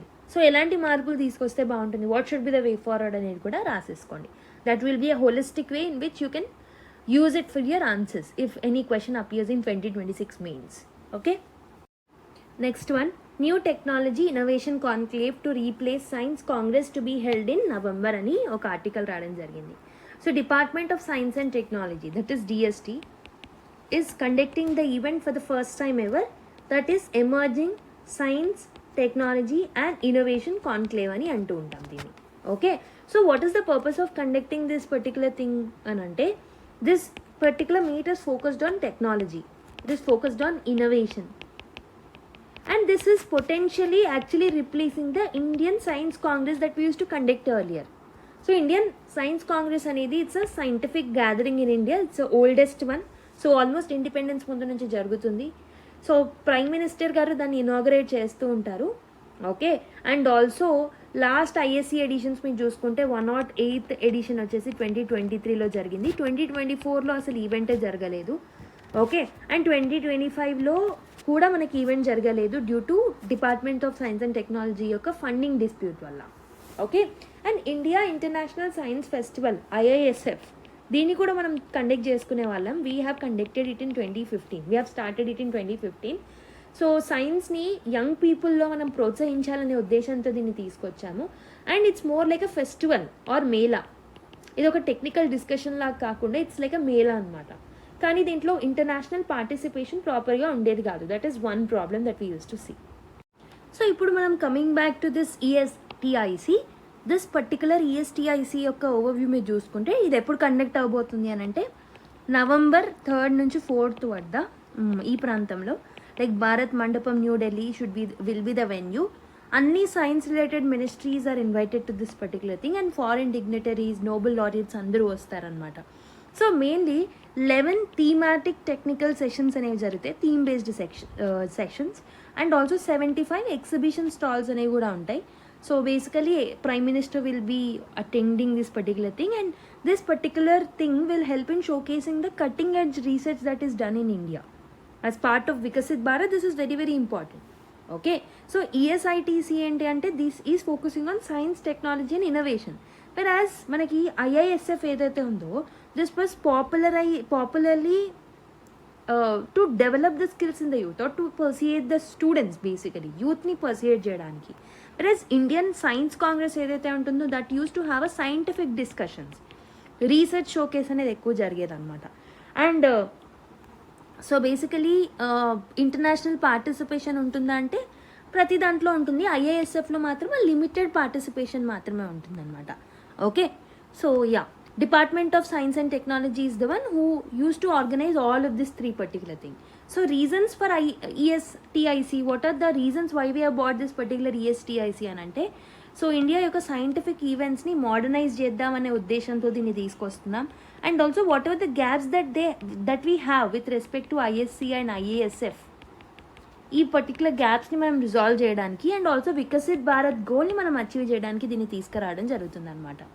Okay, I hope you have understood this article too. Next article, role of teachers in a students life is paramount అని చెప్పి president అన్నారు ద్రౌపది ముర్ము గారు. This can be linked to GS4 topic, that is role of students, role of teachers in values inculcation అనే టాపిక్లో మీరు దీన్ని use చేసుకోవచ్చు. President Draupadi Murmu గారు ఇచ్చిన మెసేజ్. ఓకే, సో బేసికలీ ఏంటంటే ప్రెసిడెంట్ ద్రౌపది ముర్ము గారు హ్యాస్ ఎంఫసైజ్డ్ దట్ టెక్నాలజీ ఏదైతే ఉంటుందో like smart boards, classrooms, ఇవన్నీ very very important because they will act as a smart teachers. But the role of teacher is paramount అని చెప్పేసి to enable the children's performance. Okay, the pivotal role of teachers is very very important అని చెప్పేసి చెప్పడం జరిగిందనమాట. Okay, so this is only the thing that I wanted to make you learn or note in your notes. అంతకన్నా important points దీంట్లో లేవన్నమాట. Okay, India plans to strengthen nuclear deterrence drone warfare capabilities అని ఒక article రావడం జరిగింది. So basically the overview of this article మీరు చూసుకుంటే India's technological perspective and capability road map అనేది 2025లో తీసుకురావడం జరిగింది. అంటే రీసెంట్గా తీసుకురావడం జరిగింది. This is basically 15-year blueprint అనమాట. సో ఈ పర్టికులర్ బ్లూ ప్రింట్ ప్రకారం మనం ఏం చేస్తాము అంటే we're going to modernise the military preparedness or military equipment. అంటే న్యూక్లియర్ డెటరెన్స్ మీద, డ్రోన్ వార్ఫేర్ మీద, ఎలక్ట్రిక్ ఆర్ ఎలక్ట్రానిక్ వార్ఫేర్ మీద మనం ఫోకస్ చేస్తూ ఈ 15-year guidelines or 15-year blue ప్రింట్ని తీసుకురావడం జరిగిందనమాట. ఓకే, సో బేసికలీ న్యూక్లియర్ డెటరెన్స్లో భాగంగా వీఆర్ ఎంఫసైజింగ్ ఆన్ సర్వైవబిలిటీ సిస్టమ్స్ని మేము ఫోకస్ చేస్తున్నాం. Nuclear command and control infrastructure మీద, డిటెక్షన్ టూల్స్ మీద, మొబైల్ డీకంటామినేషన్ యూనిట్స్ మీద మనం ఫోకస్ చేస్తున్నాం. అండ్ డ్రోన్ అండ్ ఏరియల్ వార్ఫేర్ని తీసుకురాబోతున్నాం. కౌంటర్ డ్రోన్ మెజర్స్ని తీసుకురాబోతున్నాం. You don't need to remember what are the things that are there in, but you need to remember that దీనికంటూ మనకు ఒక రోడ్ మ్యాప్ కోసం ఒక బ్లూ ప్రింట్ లాగా మన దగ్గర TPCR అనే మెకానిజం ఉందని మనకు తెలిస్తే చాలు. Okay, next article India strategic autonomy in multipolar world అని చెప్పేసి శశి థరూర్ గారు ఒక ఆర్టికల్ రాయడం జరిగింది. So first of all let's see what is strategic autonomy at first place. Strategic autonomy అంటే ఏంటి? India should make it own decision, దాని యొక్క ఓన్ డెసిజన్స్ తనే తీసుకోవాలి with respect to foreign policy, defence. Okay, and without being pressurised by other countries, వేరే countries నుంచి or external factors నుంచి pressurised కాకుండా, డిక్టేట్ కాకుండా by other countries, it need to take its own decision with respect to defence, foreign policy. So దీన్ని మనం isolation అన్నాము. This is not isolation. Isolation అంటే cutting off from the world, totally world నుంచి మనం cut అవ్వడం. And this is not neutrality also. Neutrality అంటే ఏంటి? So this is not isolation and this is not neutrality. Neutrality is just sitting on the fence. Okay, so it's just like a flexibility. ఇది neutrality కాదు, isolation కాదు, it's like a flexibility. అంటే the ability of the India to work with different countries on our own terms. So think of like this, if a student is independent, they can study with different groups, learn from different teachers, but ultimately the decision of that particular student should be taken by his own approach or his or her own approach. So that is called a strategic autonomy. మీరు historical roots of strategic autonomy చూస్తే, so colonial rule ఏదైతే ఉంటుందో it has made Indians determined. Okay, so again ఈ particular colonial rule వల్ల we have never allowed outsiders decide our future again. Once again వేరే వాళ్ళు వచ్చి మనం rule చేస్తామన్నా, మనకి సజెషన్స్ ఇచ్చినా మనం తీసుకునే పొజిషన్లో లేము, because we had a very great experience in colonial India. And Nehru has chosen an ideology called as non alignment during the cold war. Neither USA క్యామ్ని లేదా సోవియట్ క్యామ్ని మనం సపోర్టే చేయలేదు. We have stayed non aligned with any parties. And even today Modi government uses multi alignment process. అంటే different కంట్రీస్తో మనం work చేయాలన్న ఒక దృక్పథంలో మనం నడుస్తున్నాం. So basically the thread that we are following is the same, but we are adjusting and we are making it more flexible according to the changing world. If you look at the global context today, world అనేది ఈరోజు it's a multipolar world. So ఒక్క particular power కాకుండా multiple centres of power ఉన్నాయి. US is no longer a solo power. China is also rising, India is also rising, Russia is also a revisionist one. Okay, and also the West itself is divided. Sometimes unpredictable ga ever rise avutunnaro manaku teliyadu.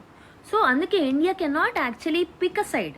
ఒక పర్టికులర్ సైడ్ని మనం pick చేసుకోలేము. We must balance all the countries.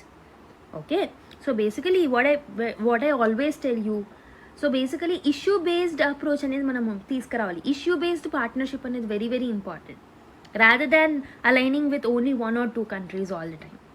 India and US relations చూసుకుంటే the cooperation has depend mainly defence, technology, intelligence and Indo Pacific స్ట్రాటజీలో భాగంగా quad, ఐమెక్ corridor, వీటన్నిట్లలో యుఎస్తో మనకు మంచి రిలేషన్స్ ఉన్నాయి. అండ్ రీసెంట్ టైమ్స్ వరకు ఎకానమిక్ రిలేషన్స్ కూడా బాగున్నాయి. బట్ ప్రస్తుతం ఉన్న ట్రేడ్ టారిఫ్స్ ఏవైతే ఉన్నాయో under the Trump has pressurising India to reduce our ties with Russia. But India యొక్క స్టాండ్స్ ఏంటి? We want to work with US, but do not blindly follow what US tells. Russia నుంచి మేము oil purchase చేస్తున్నాము అని అంటే it's our own national interest. Our interest comes before what you actually dictate us. So this particular decision that is taken by India today is called as strategic autonomy. Being friendly is not about depending on that particular country. Okay, and if you look at the India-China relations, ఇండియాకి చైనాకి మధ్యలో border clashes అనేవి they have broked out in 2020. Galwan clashes నేను already last క్లాసెస్లో చెప్పాను. Still China is a big trade partner for India. Okay, and also we're part of few important forums like BRICS and SEO. India యొక్క answer or approach ఏంటంటే towards China deterrence plus dialogue. ఒకవైపు deterrence ఉంది, ఇంకోవైపు dialogues కూడా మనం తీసుకొస్తాం. అంటే మన బార్డర్స్ని బిల్డ్ చేయాలి, ఇండో పెసిఫిక్ అలయన్సెస్ని స్ట్రెంథెన్ చేస్తున్నాం to deter the China's role in this particular area. And also China access అనేది మనం తగ్గిస్తున్నాం, especially in the sensitive sectors. Yet we're having some dialogues with them. Okay, అంటే we're actually having a issue based approach, నేను ఇంతకుముందు చెప్పినట్టు. And if you look at the India Russia relations, cold war నుంచి కూడా, so the Soviet Union that we had, అప్పటి నుంచి కూడా ఇండియాకి రష్యాకి ఉన్న రిలేషన్ ఏదైతే ఉంటుందో it's like an all weather friendship అనమాట. Okay, and this particular friendship has been continuing till now. Historical ties బాగున్నాయి and we did not have any clashes with Russia. After Ukraine war also, India is still buying oil. It will still buy oil. It will still buy weapons from Russia. Okay, so we are not choosing sides. We are actually putting our national interest at the first place. And global south leadership kuda manaku chance undi. India G20 presidency ship ni hold chesinapudu, so it was acting like a voice of global south, right? And we seek agency, not subordination అని చెప్పేసి ఒక clear message వరల్డ్కి ఇచ్చాము. Okay, so basically what we want to do is non-West. We are not anti-West. Western countries ki anti-ga lemu, but we are actually non-West. అంటే ఇండిపెండెంట్గా ఉంటాం, మేము కూడా equally capable అని చెప్తున్నాం అంతే. But there are few challenges to the strategic autonomy that we're coming up with. ఒకటి వచ్చేసి గ్లోబల్ ఎకనామీ అండ్ టెక్నాలజీ అనేది ఫ్యూ పవర్స్ మధ్యలోనే డామినేట్ అయ్యింది. సో కంప్లీట్ ఇండిపెండెన్స్ అనేది పాసిబుల్ కాదు. It's very hard to achieve. Okay, autonomy అంటే today it also means cyber sovereignty. So cyber ఫీల్డ్లో కూడా సావర్నిటీ అండ్ డెసిషన్ మేకింగ్ ఉండాలి, డేటా సావర్నిటీ, టెక్నాలజీలో ఇండిపెండెన్స్ అనేది ఉండాలి. This is also part of strategic autonomy. Critical minerals and supply చైన్స్లో కూడా మనకి అటానమీ అండ్ సెల్ఫ్ రిలయన్స్ అనేది ఉండాలన్నమాట. సో ఇవన్నీ ఉన్నప్పుడే the total ideology of strategic autonomy will be successful. మనం ఏ కంట్రీ మీద డిపెండ్ అవ్వకుండా మనం సస్టైన్ అవ్వచ్చు. ఓకే, బట్ డొమెస్టిక్ లెవెల్లో కూడా లాట్ ఆఫ్ ఇష్యూస్ ఉన్నాయి. ఎకనామీ వీక్గా ఉంది, పోలరైజేషన్ అనేది ఎక్కువగా ఉంది, ఇన్స్టిట్యూషనల్ ప్రాబ్లమ్స్ ఉన్నాయి. కాబట్టి మన ఒక ట్రూ ఎకానమీకి ఇంటర్నల్ స్ట్రెంగ్త్ ఉండాలి, ఎక్స్టర్నల్ బ్యాలెన్స్ కూడా very very important. Both of them matters a lot. So the core message the Shashi Tharoor గారు ఇవ్వాలనుకుంటుంది ఏంటంటే, స్ట్రాటజిక్ అటానమీ అనేది ఒక క్యాచీ స్లోగన్ మాత్రమే కాదు, ఇండియా యొక్క operating principle. So it is a common thread from Nehru even till Modi. Okay, so work with US but not be a follower. That is one thing. We need to deter China but should not provoke any war. And also we need to maintain Russia ties but we should avoid the isolation. So India యొక్క rise అనేది it's about standing, India rise అనేది it's about standing very tall. But it's not about standing alone. It's not about standing independent. ఎందుకు అనంటే still cyber sovereignty, data sovereignty, technological independence, critical minerals, supply chains, వీటిల్లో self reliance and Atmanirbharta achieve చేస్తేనే we can be independent of any other countries. Okay, so this is about this article. So this particular editorial is also based on GST 2.0 reforms. I want you people to read it out by your own. ఎందుకంటే all the points నేను already explain చేశాను at the starting it self. So I want you to have a quick read of this article. So మీకు కూడా మీ vocab improve అవ్వాలి, మీ reading speed improve అవ్వాలి, so that ఇది కాంప్రహెన్షన్ ప్యాసేజెస్ ఈజీగా చేస్తారు CSATలో. So I want you to do this particular thing as a homework. Okay, so yeah, now let's continue the discussion. So రీసెంట్గా ఎన్వైరన్మెంట్ మినిస్ట్రీ ఏం చేసింది అని అంటే, it has approved a new set of rules called as environmental audit rules of 2025. So ఈ rules కింద వాళ్ళు ఏం చేశారు అని అంటే, they have created a new category of the professionals called as environmental auditors. Environment auditors అనే ఒక కొత్త కేటగిరీని తీసుకురావడం జరిగిందనమాట. సో ఈ ఆడిటర్స్ ఎవరైతే ఉంటారో, these will be an independent private agency. So these will get licensed. Okay, these are the licensed things. Basically వాళ్ళు ఏం చేస్తారు అంటే, they will be acting like a chartered accountants or company auditors లాగా work చేస్తారనమాట. అసలు వీళ్ళు ఏం చేస్తారు, what is the main task of them అని అంటే, then main task is to check whether industries and projects అనేవి ఎన్వైరన్మెంటల్ లాస్ని ఫాలో అవుతున్నాయా లేదా అనేది చెక్ చేస్తారనమాట. So in that way they will conduct some environmental audits. So they will inspect the factories and different projects, industries, and complaints అనేది check చేస్తూ ఉంటారు regarding waste management, afforestation, water use, best practices అనేవి ఎక్కడెక్కడ ఉన్నాయని check చేస్తారు, how they are been followed అని check చేస్తారు. So why was this particular thing needed? So ప్రస్తుతం ఎన్వైరన్మెంటల్ మానిటరింగ్ అనేది CPCB, that is central pollution control board, and state pollution control boards అనేవి చేస్తున్నాయి.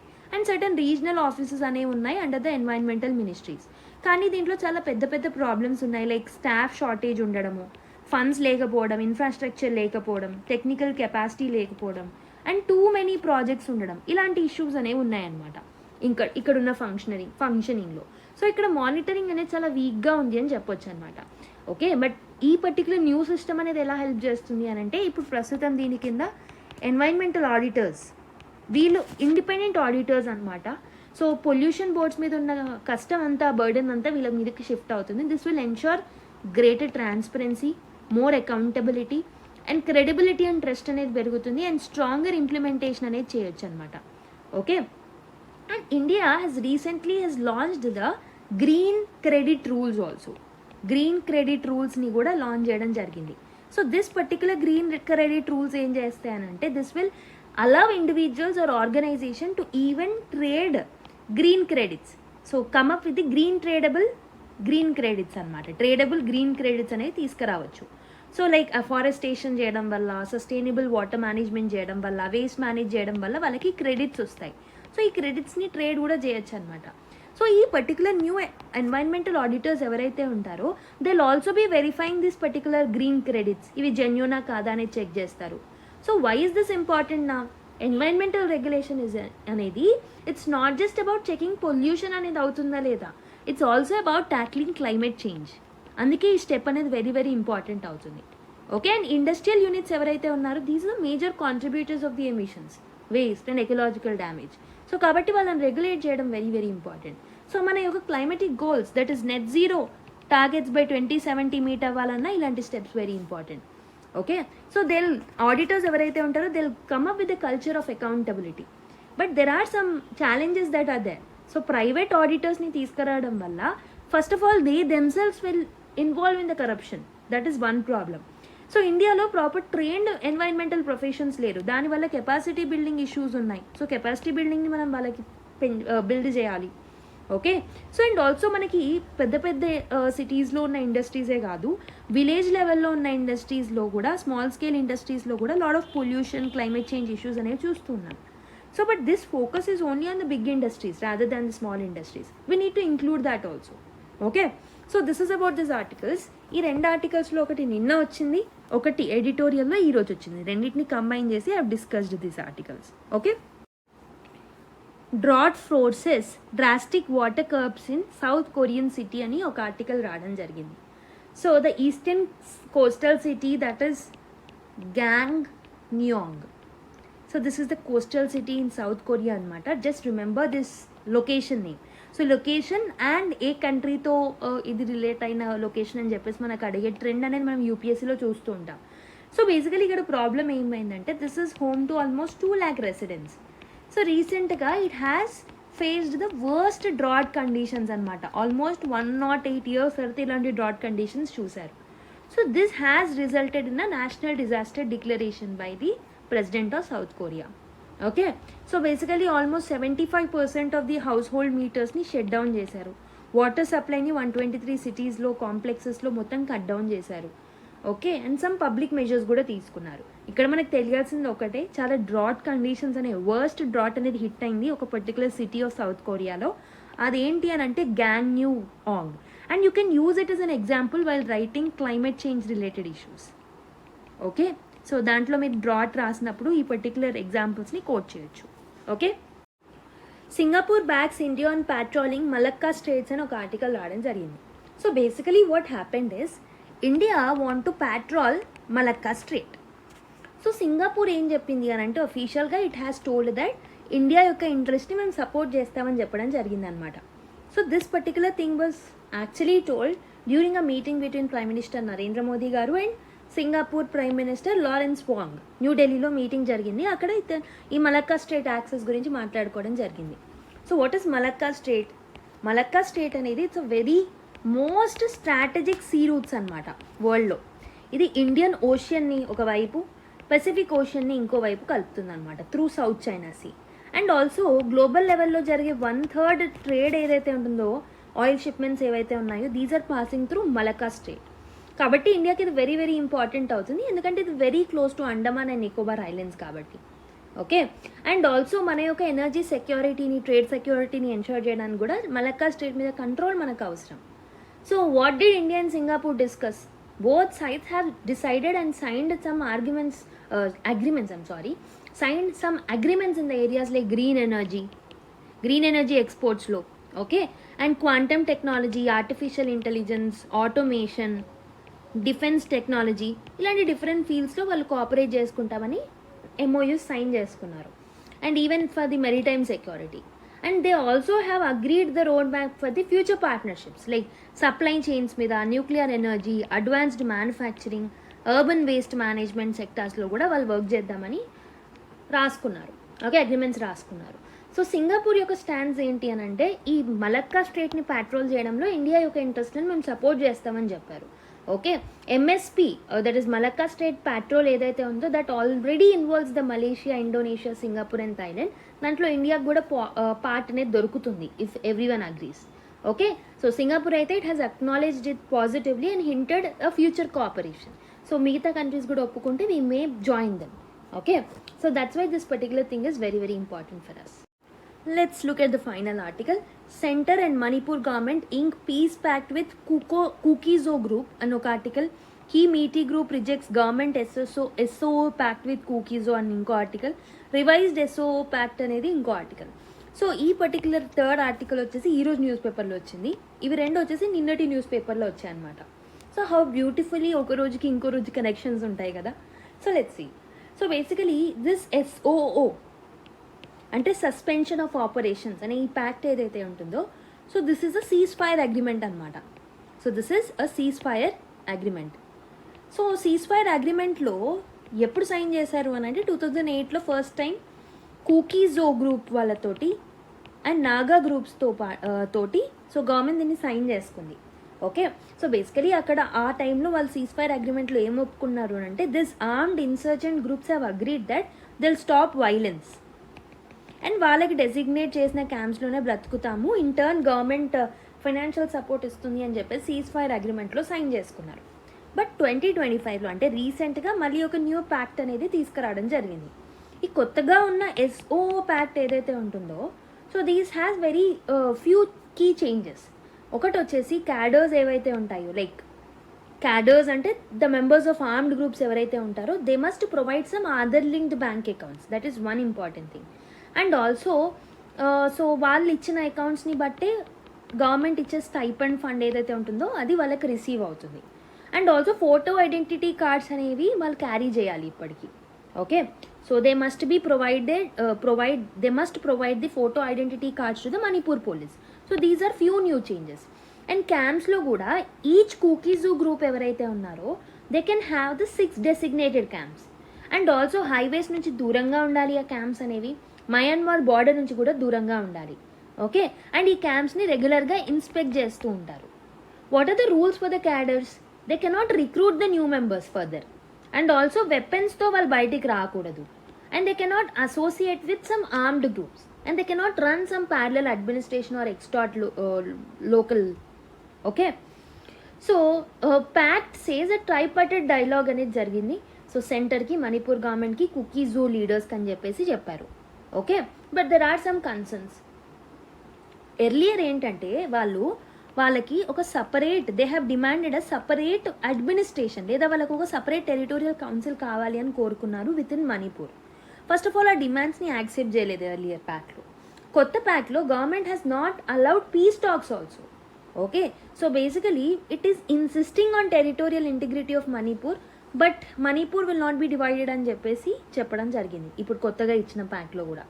దీనివల్ల మీటీ గ్రూప్స్ ఏమని రిప్లై ఇచ్చారు అని అంటే ఈరోజు వచ్చిన ఆర్టికల్లో, so they are not so the coordinating committee of Manipur integrity అని అంటాము. So they said that a major Meitei civil society group అనమాట, they have rejected this particular pact. వాళ్ళు ఏం చెప్తున్నారు అని అంటే ఈ ప్యాక్ట్ అనేది it is legitimising the Kuki Zo armed groups. Okay, so Kuki Zo armed గ్రూప్స్ని ఇల్లీగల్ ఇమిగ్రెంట్స్గా చూస్తున్నారు, నార్కో టెర్రరిస్ట్ లాగా చూస్తున్నారు. ఓకే అని చెప్పేసి వాళ్ళు ఈ ప్యాక్ట్ని ఒప్పుకోలేదు. సో వాళ్ళ ఇండిజీనియస్ మీటీ పీపుల్ ఇంట్రెస్ట్కి అగేన్స్ట్గా ఉంది అని చెప్పారు. And they are also claiming that pact was made without consulting the Meitei representatives. కుకీజో ఒక్కటే కాదు కదా, మీటీ గ్రూప్స్ కూడా ఉన్నాయి కదా, వాళ్ళతో కన్సల్టే చేయలేదని చెప్పేసి వాళ్ళు ఒప్పుకోవట్లేదు అనమాట. Okay, so this is an update of this particular thing. ఈరోజు వచ్చిన అప్డేట్ ఇది. Okay, I hope you have understood this article. With this, we have completed the discussion of all the important articles from today's newspaper. I hope if you liked it, please like the video and also give your feedback to the comment box. Next class lo mali galuddam mari. Until then, take care, bye bye, and keep smiling, and don't forget to subscribe our channel.